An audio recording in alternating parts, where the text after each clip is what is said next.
As I walked out of the class that day, the nurse, Lenora, she said, Wade, you need to come in my office. I need to talk to you. I said, oh, man, looks like that's all I do in my life is be calling. People want to talk to me about something. I don't know what they're about to say to me. Now, that's a scary feeling always when people tell me stuff like that. It's like, what I do now is I'm getting ready to get kicked out of the program and I only got a short time to go. What the story is. But it wasn't that. She said, Wade, you're gonna need a little bit more therapy than all the rest of the guys in the program. And I said, well, what do you mean? I don't understand. She said, well, I'm sure you know what PTSD is, and what we came up with. We feel that you should try to make sure that your therapy is like it's only half done, and you need to stay on the grounds longer, and only your therapy is half done. So we feel that you should go into the program on the grounds here called PTSD, which is post traumatic stress disorder. And I said to myself, that's cool, 'cause I'm scared of going back out there anyway. I'm real still scared. I don't know. I really don't know what's going on. I remember the last time I was out, I was so happy to get back to the hospital because I know I was getting short, and I knew I had to go start getting back in the mainstream with working and stuff like that. So that made me feel kind of good. And I said, dang. So the following day, sure enough, I went over and to PTSD program, and they make it at the PTSD program. I met this lady named Judy. She's a real tall lady. She was the one that took me in and told me what the program was about, and then they had me go take all these tests. I thought it was going to take me about a half a day, but it ended up taking, oh Lord, I don't know. It took me the whole full day. I went to lunch, came back, and still taking tests that afternoon. So I went back to the after I got through taking the test, and I don't know. They don't tell you what your results is, and they said the only thing they do was to get back in contact with my program, which is 137.2. So I went back, and about a week later, everything was going pretty good. And so one of the rules that they have there is that if you check out to leave the building and to go someplace, it could be on the grounds or it could be on a pass or whatever. If you leave, but when you get back to the building, you have to sign in. That was one of the traps they have for you. You have to sign in within 2 hours. If you don't sign in within 2 hours, it becomes an issue, and then the program wants to know why what are you tripping on? What can't you got 2 hours to sign in? Tell me you can't remember the sign in, But it was all kind of little traps like that. You walk up on the stairs, get up out of that elevator, and somebody might call you, and you just start talking to them or something like that, and you forget to sign in, then you're in trouble. So that was one of my tricks, one of their tricks that I got fell into. So I didn't sign in. So by the time I thought of it, it was like, wow, it's 3 hours later. I said, shit, I'm about out of this program, and I don't want to sign in. And what I'm gonna do? Ain't nobody up on the log thing. I'm just gonna go sign in, and I don't want no issue. I don't want no more feedback from all these people. I'm tired of these people. I just want to get on and get out of here. They ain't got nothing. I went through the whole program, and I'm getting ready to go into transition.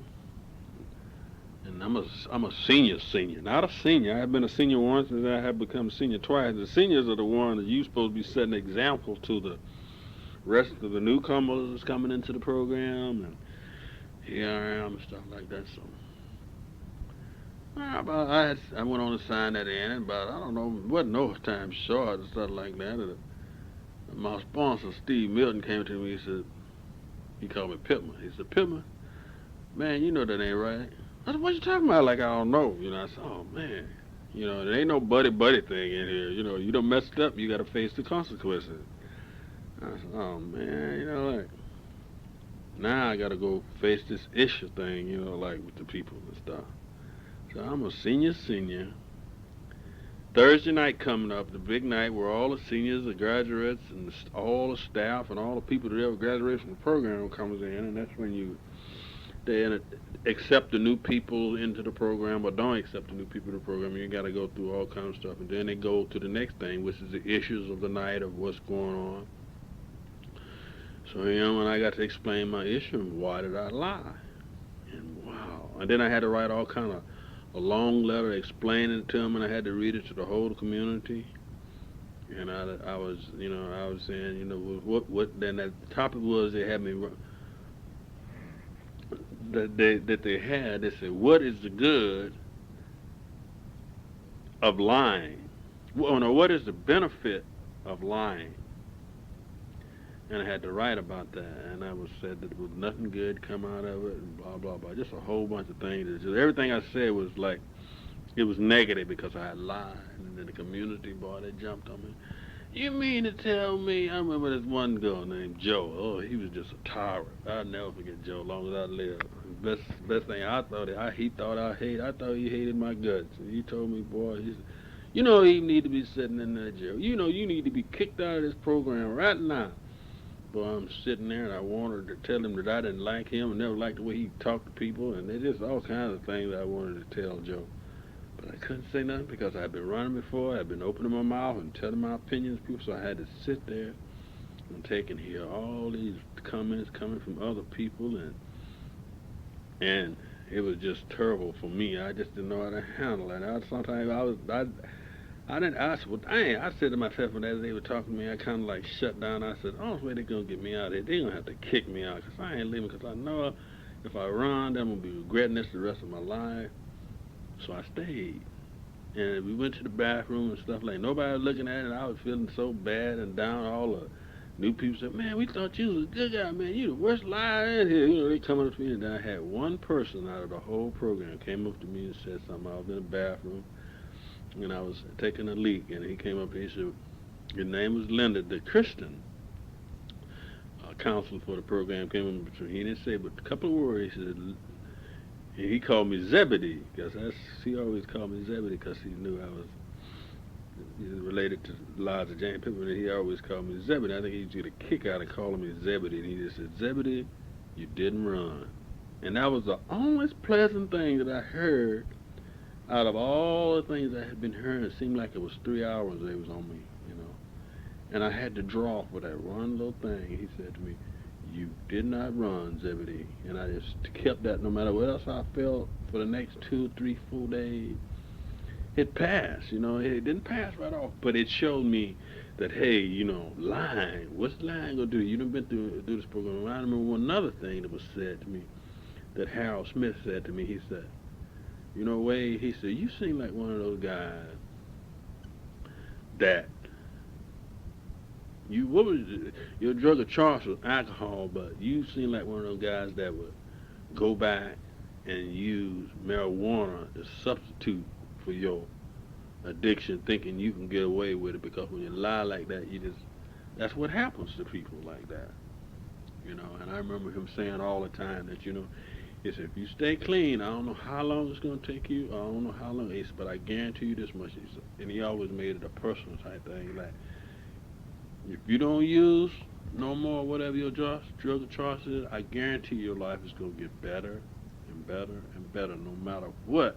How bad is it if you just don't use? Your life will get better, your mind will get clear, you'll be more successful. And I remember him saying that periodically during the program, but he came up to me personally and told me that. And then that was another thing. About 2 days later, he saw me still soaking and stuff like that, and he came up to me and said, "Man, Wade, you still on that mess with the weekend?" He said, "You still on thinking about that mess, that lie you told me?" He said, "Man, you got to get on. You got to drop that stuff and get on about your business, man, and go by." So everybody in this program lied. I lied to everybody. He said, "They kicked me out of here. I was kicked out of this program." And now he was the program director.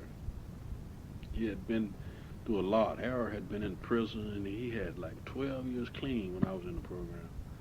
Occasionally now when I see him, he always tell me about certain things, and he always make sure don't stand on one place. Don't be out there and overworking yourself and changing one addiction to another. And that was something I hear him now sometimes when I think of like maybe I should have a little drink. This I can do. I got money in the bank and my life is going. Maybe I have me just a little beer, and I can always hear Harold say that to me like, "Oh man, you can't do that. If you do that, then you just go all that hard work you done did." All these tools you done learned and here to keep from drinking, you just gonna you end up going back and doing the same old thing. And then what you're gonna do is you're gonna be trying to catch up for all the time, the months, years, or whatever sobriety that you got in your body and in your mind, and you're just gonna go back and try to catch up. Most people go out like that, they end up dying, or jail, or in institutions, or even the highest form, you end up dead. So I hear that. I draw from that. I draw from people that care and want to care. They don't want to see you going through the same old thing they did. So they give you all the information they can, so that you can draw from what they've experienced. And it was the best thing that ever could happen to me. And I look back at Joe now, and he was a friend. They call that hard love, hard love. And and I remember also on the walls it had a saying say, "Do the hard thing, do the hard thing," because it's so simple. Really, if you want to think about it, if you do the hard thing, you think, what do the hard thing? Well, the hard thing, as I look at it in my life now, is like it's easy to go back and do the same old stuff that you used to do. That's the easiest thing in the world, to go back to things that are familiar with you, and you ain't got to worry about this, you ain't got to worry about that. But if you take yourself and venture up on new things, for instance, I learned in the program, that I used to look at people and think, I don't like that guy. I don't like the way he's dressing. I don't like the way he's sure of himself, or I don't like the way he's doing this or doing that. I come to find out that those things that I see in another person is usually what's going on with me. Like that guy's dressed good, but in my heart I be thinking, wow, I like to dress like that. But then I don't like him because he's sure of himself or whatever. The feelings you get out of that, and I find out if you really want to learn something about yourself, is to go up to talk to that person and see what this person is all about, and those things that you really didn't like about that person is the things that you don't like about yourself. And those are just one of the tools that I do, is to dare yourself to go up and talk to somebody you don't like and see what you might find out about yourself. And most of the time it's yourself that's having the problem, and it's the other person that's having a problem, because it's something that you might want from that person that you could use for yourself to make you a better humankind. And it's just been one marvelous thing. And after I left and went over into P.T.S.D. and I left, it was a sad day for me leaving there. I remember one of the newer guys helped me take all my stuff, all my duffel bags and all my little stuff that I had accumulated at 137.2. Like went in there with a little small bag, and here I only spent about 4.5 months, 5 months into the program, and I accumulated a few things. Got new tennis shoes, new stuff that I had been wanting, for a long time. Bought me a radio, that was really nice and stuff like that, because I didn't have nothing. I didn't have nothing. I didn't have no cash. I didn't have a dime when I went in this place, and here I was, had money in the bank. Not much money, but it was like something I didn't have to worry about paying a bill or something like that with. But anyway, I left there and I went into the PTSD program, and this was a different type program. It was like different, Or before, in 137.2, the alcohol program, people would, you start messing up in that, it was, you don't have to stay here, you can just get your stuff and leave. We don't need, because there's a lot of people in here that need help. There's a lot of guys knocking on the door right now need to be in here to use the chair you sitting in. So if you don't really like it in here, you can just get your stuff and leave. So I go over to over to the PTSD program here. These people are talking all that mean stuff, and then you see 5, 6 people coming down to the person's room, or trying to call them off to the side, or trying to get them to stay. It was a soft thing. It was a soft surgery they was putting on you. It was cutting on your mentality in a different way than the hard way. They was doing it in a soft way. It wasn't confusing, but it was like different. And I learned to deal with things. And one of the first classes we had in there, you had to go back and tell about your childhood and bring out about things. That was something that in my life that I had never closed, like death of my mother, or divorce from my ex-wife, the death of a girlfriend that I loved very deeply. It was just things in my life that I had never closed. And that's where in PTSD was I was learning most thing of how to close things, even so much as the war, how to be able to learn how to close Vietnam because it was nothing that I could do from what the things that I had done in Vietnam, and I had to grow from that point on in my life into the person I am today. So you had to learn how to close the issues and not to worry about the past and to live in the present and don't worry about tomorrow because tomorrow is not even promised to you. So therefore you have to do the best you can each day and tomorrow will take care of itself because there's nothing that you're going to do about the past because it's already gone. You're not going to change it. Leave it alone. Let the dead bury the dead and let the living take care of the living. And that's a Bible quotation, not my quotation. And from the time I got into PTSD, uh, some of the things that went on with me in there was that I get to know some people in my life now that when I do have problems and situations, I can get on my telephone and call and say, hey man, I'm having this problem today. Or sometimes I never see these people. I don't even see them. I just talk to them on the phone, but I know who they are because we all went through the same program there in the PTSD, and we have a bond, a very tight bond that I will always want to stay connected with the rest of how long, less, as long as I have to live. And I could go on and on and on about PTSD and the programs and the tools I learned in there, but there's coming to a time where now that that is just something that I feel that uh,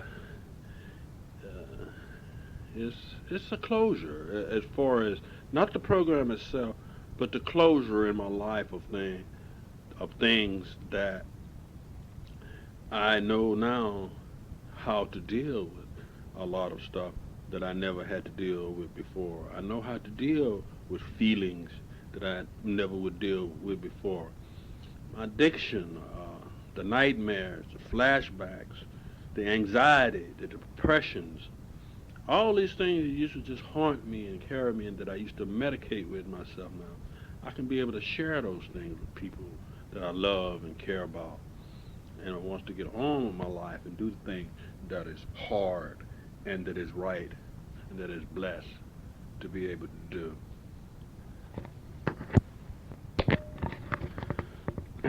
Do, as I say, do the blessed things in my life today. And I was just thinking of a person that, I just saw how the Lord works in mysterious ways.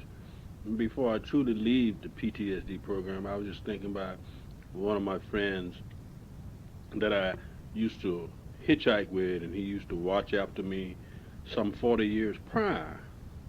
And that's Jesse James Payton. I would like to give him and his family really a compliment of just being someone of a good human being. Here I am, 40 years later, and I go walking when I first go into the PTSD program. Here is Jesse James. I had ran into Jesse probably about 3 years prior, just walking on the street one day. He was walking down the street. I was sitting in the car. Matter of fact, I was getting ready to score some marijuana from the neighborhood that he lived in, and strange that I looked up and I noticed these hands, and these hands, I said, dang, they look familiar. And then I looked up at his face, and I said to myself, that guy named Jesse James Payton. And I got out the car and I said, hey, Jesse. He looked at me and said, Zebedee, you done grew up. The last time I saw you was by the bridge. We was hitchhiking back home. I said, yeah, that's been 40 years ago too, Jesse. And I was just thinking about him because I know when I was in the PTSD program, lo and behold, the only person that I knew in the whole program, here come Jesse. He was a custodian there. He worked there and he cut hair across the street. And his nephew, he played for the Seattle Supersonic basketball team, pro basketball team, and his cousin, the great Walter Payton, played for Chicago Bears, and these guys, I remember when Jesse used to play basketball, and how I always tried to idol myself after him because he could jump so high. Short as he was, you could see the bottom of this guy's tennis shoes. So I always try to imitate playing behind guys that I really, admired. I guess is the word I'm looking for. And he walks up to me in the PTSD program. He says, "Every boy, it is so good to see you, man." He said, "What?" Then he didn't ask me what I was doing in there. He said, "Well, the thing he said to me first, he said, look, if there's anything, Zebedee, that you need," he said, "these guys in there really come here and they get help, man, and pay attention to what they're saying to you, man, because what I can gather from what I've been just working around here, there's a lot of guys come in here and they really get help for themselves. That's what you're doing, just pay attention." And I remember Jesse telling me that. And it was good to see somebody back from Mississippi, a boy, a person, a human being that I had admired all those years. And I listened to what he said, and I got so much from the program. You cut my hair every 2 weeks. I'd go over and we talk about the old times and stuff like that. It was a very, very good time for me because as I was making friends, I saw a friend that had been a friend all my life, and here I was being helped again by the same person. So that's when I began to know and notice everything was really, really being changed in my life. I know this time of the year it was the change of seasons because when I was walking on the grounds one day and I just stopped and I couldn't figure out what made me stop. I just was walking with no particular thing, going to the PX or somewhere to get something. And I noticed the trees had begun to change. And I looked at the trees, I kept looking at the trees. And I remember when I had came that 6 months prior that all the leaves on the trees was on the trees. They wasn't. But now as I looked at the trees, there was no leaves on the trees no more. I had been there a half a season, and I could think, and I was saying, oh wow, I felt a calmness go over me. That in the first time in 28 years of my life, I had recognized the seasons, how things had changed, and the buds in the trees was beginning to start to bloom, just crackling just a little bit, just enough so you could see the small leaves begin to come out. And I felt inside that I was growing along with nature in all its splendor. And it was a thing where I just had to pray. I had to pray to my higher power. I had to pray to God, to Jesus Christ, to thank me for how far I had come in my life. And then just to be able to see the rich and the splendor of a new season. And I found myself crying, just crying and crying. And I didn't care who or what or whoever seen me cry. It didn't bother me. But then for a few months, and then I was okay. And then I went on about my life. Went on about doing the things that I was supposed to. And I was blessed to be able to finish the P.T.S.D program. And then still I was frightened as usual. Had to get into the workforce, had to get a job and all that. And they still had time for me to say, they still got things where you can ease back into the mainstream life. You just don't have to jump back in to it like you did out of Vietnam with no experience. You don't have to do that. They have a program called self-help. I said, whoa, I had a choice of going to self-help or a relapse prevention. I said, well, I don't know which one, but I just prayed on that too. So I ended up in a self-help program ran by Barbara. And that was an experience within itself where he was still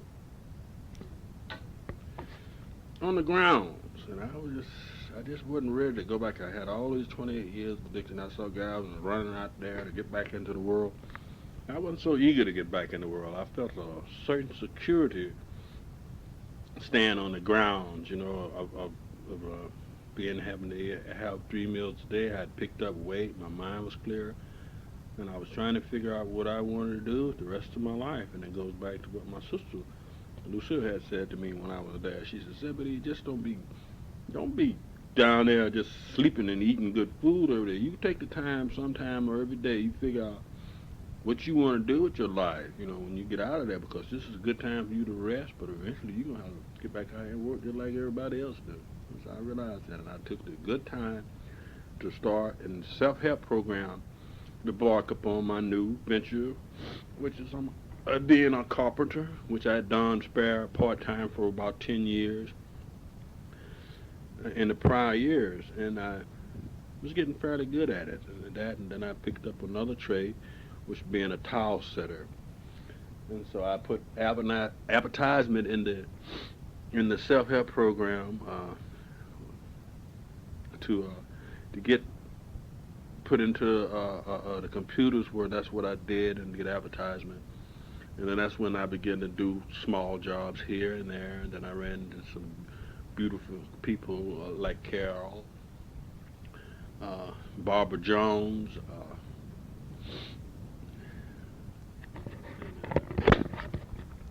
Lori Proctor, Glenn Irvin. These are people that I've did a lot of work for over in the last 2 years of my life. And just to give people that a compliment.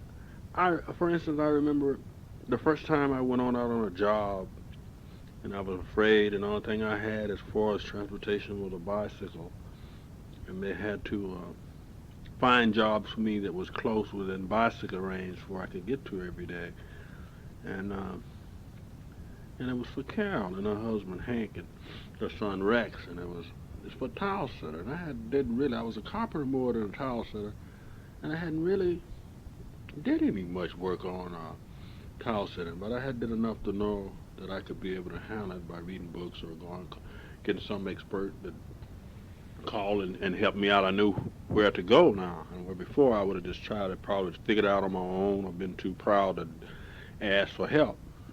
But with all my therapy and stuff, I was asking for all the help I could get, because I was very desperate for staying clean and figure out how people did things in their life that that didn't drink and didn't medicate, and I was always thought those people were squares, and now I find myself working very, very hard to become a square. What you call a square is a person, the norm, or whatever that might be. What did they do? And I think Carol Mahoney and her family was a good example of seeing me, and I used to kind of like study their behaviors, because I was used to being studied. Now I had to be able to study other people, because I was no longer in the programs anymore. Even though I was living in the ground, I was just going to work, come home, and then over on Thursday we would have meetings and tell about what we was doing that week. But the therapy part of my stay at the VA hospital in Menlo Park was over. But then I had to share a lot of my feelings toward things where then I used to go over to my 137.2 program on Thursdays and sit in, and now I was a graduate of the program, and trying to give back to some of the new guys what I had learned, and that was a good thing. Every Thursday I had to go by and make some kind of thing, or just listening. Sometimes I wouldn't always necessarily say nothing. I would always find somebody bringing up something in the program that, dang, they talking about me again. I'm in my mind, they talking about me again, because this is what's going on with me. So just being able to be there and to share feelings and everything was like a healing process.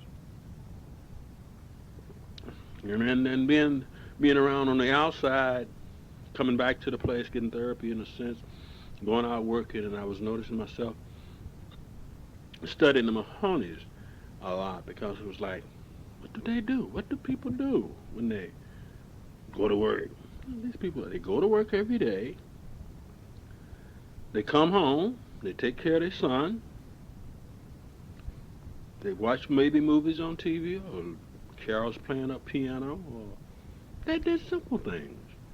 It wasn't like they partied or they drank. I think they might have had wine occasionally, but they wasn't people that did those type of things, and it was like a healing process to me.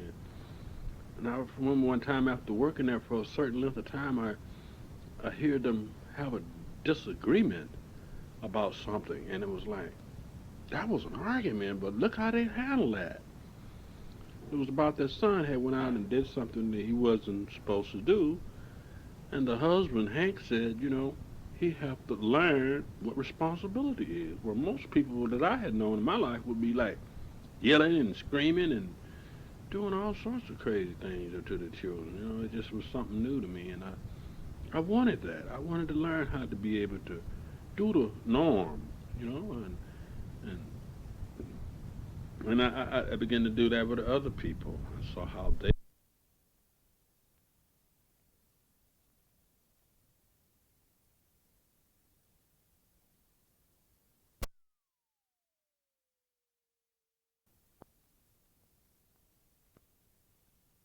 I was working for Barbara. She was a friend that had been recommended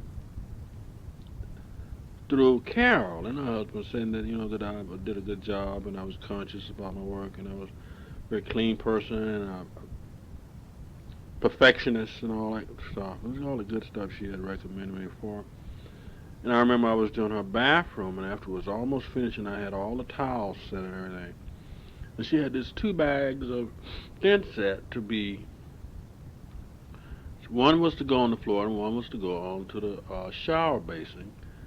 And then I got made a mistake by not reading the labels on the, and so I picked up a bag of grout, looking at the emulsion number, thinking it would be, the same thing, and they looked the same. They didn't give a name, but anyway, I put the wrong grout in the shower, and I got home. It was late, and she called me. She was panicked. She said, "Oh wait, you got the wrong grout, and that's supposed to go on the floor, and this is supposed to go in the shower, and it's the wrong one." It's 9 o'clock at late. Been working on it for 10 hours. And I said, "Oh wow!" So I panicked and I said, "I don't want to let that stuff sit up there." So Barbara, I said, "Is it okay if I come back and I could pull most of it out of there because it don't sit up? It takes about 24 hours for it to sit up." She said, "Oh, just anything," 'cause, she was panicked, but she wasn't panicked enough to where she said she just couldn't live with that color because it was real brown and she wanted a real light color in it. So I went back and I went over and I pulled out all the old grout back down to where I could be able to re-grout it at. And I was over to her house 2 o'clock in the morning pulling out grout. And I just think how she took that. It's like most people would have just said, well, I was thinking about really how she really took that. It's like most people would have been so angry but she didn't panic. And I said, golly, so I was able to take that out. And then the next day she came home and she left me a big old great nice note saying, "Oh, how nice and beautiful that looked." And that just took all the pressure off.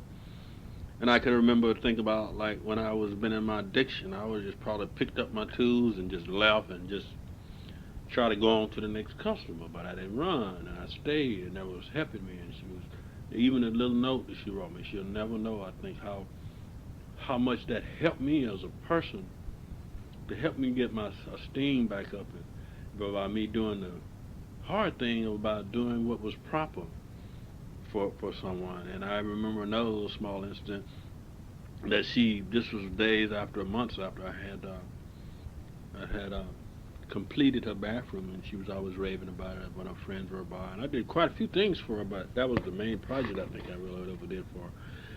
And she was telling, I heard her on the phone one day. She, was listening, I guess, or maybe she didn't care. I don't know.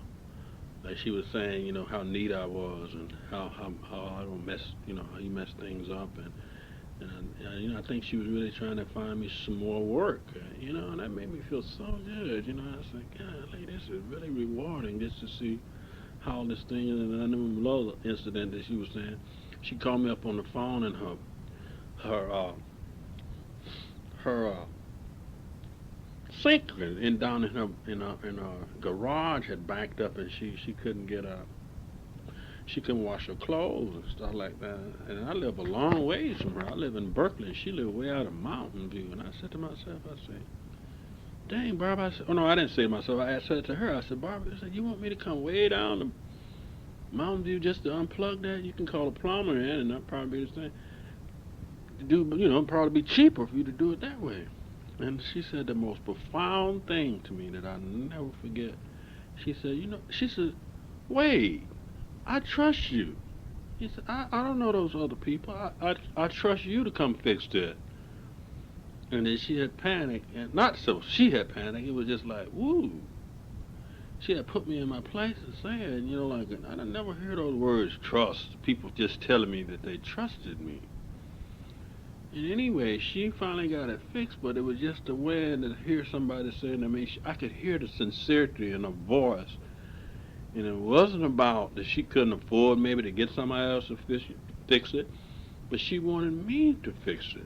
And I said, oh man, this is just too good to be true. And things of that nature to just give me a reward for myself when I hear these compliments coming from a person, that wants you to take care of their properties and do the type of work that I do. And it's just getting better all the time. And I think about a neighbor across the street that she introduced me to her best friend. And some of the things. This lady is such a perfectionist, and she talks so fast. And I told her one day, I said, Laurie, you talk so fast. She said, you know what? Wait, you talk fast too. Oh, I said, golly, people just telling me the truth. Like I guess I do talk fast in some cases. And little bit of things. I'm just like redoing her whole house. I did a lot of crown molding in her place. I fixed her a lot of things in her house, and then I just finished painting her house on the outside about a month ago, and she was really pleased about it, and her parent was all pleased about it. So these projects that I'm doing now, even though the government paid me 100% from the government and stuff like that, I don't try to charge people too much, and just for me just to have something to do, and people that trust me. I don't know where my life gonna lead to from here, but I know my days right now, my worst days in my life right now, is way better than any my best days when I was getting drunk and smoking marijuana and lying to myself and lying to other friends. Because I know that I have choices in my life now. I choose to do the right thing about my fellow man and to help whoever I can. And that's just such a rewarding thing from the places and the time my life has always been taken. Almost was taken from me for so many times, and war and fights and drugs and confusion and just a whole big classical mess my life was. But now I can get up in the mornings and do the things that are the right thing and just be blessed and thankful. I don't look too far ahead in my life. I don't make too many plans way down the road. I don't plan to be rich. I don't want to be rich. I don't want to have all those things that go along with picking up materialized things and losing my soul because I want a new car, or a new house, a new place. I don't need those things. Those valuable things. I mean, my thing now is to try to help my fellow man as much as I can and do the hard thing.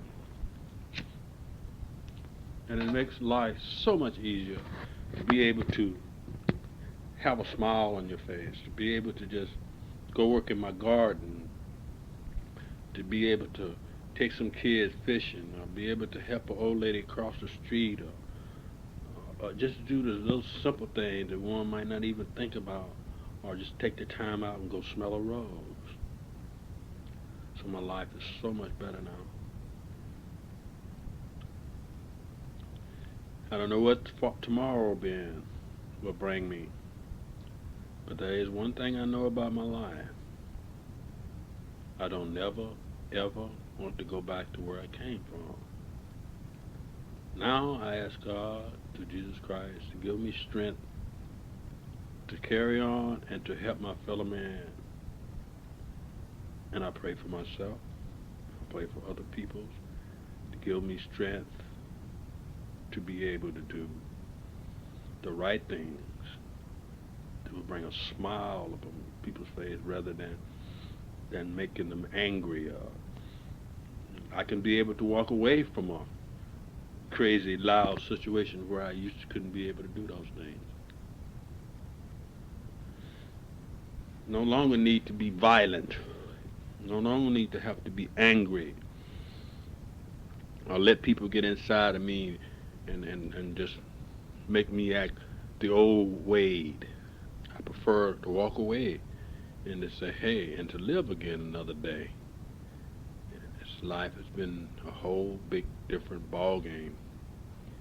And I'm just grateful, thankful, humble, and I pray that I can stay this way and keep changing like the seasons each day that I have left on the face of the earth.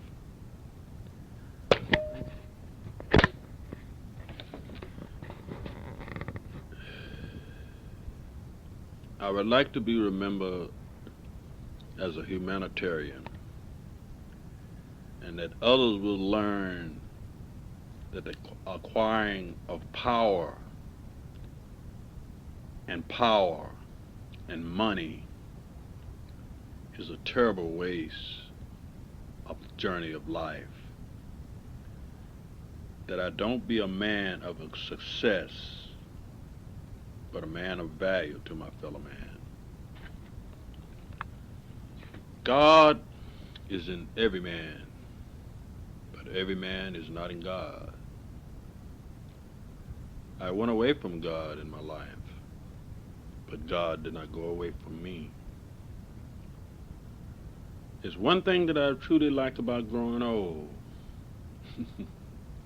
is that I didn't die young. I am not here to convert any humankind. I'm only here to just to share with you. I feel that evil will always prosper as long as good people do nothing. Knowing everything in the world don't make you better if you don't help someone, humankind, to see some kind of beauty in this world. For we don't own anything in this world. All that we are is caretakers, may it be a small caretaker, big caretaker. I thank you for listening to Wade Zebedee Pittman's story. I'm signing off, but I'm not signing out. Thank you.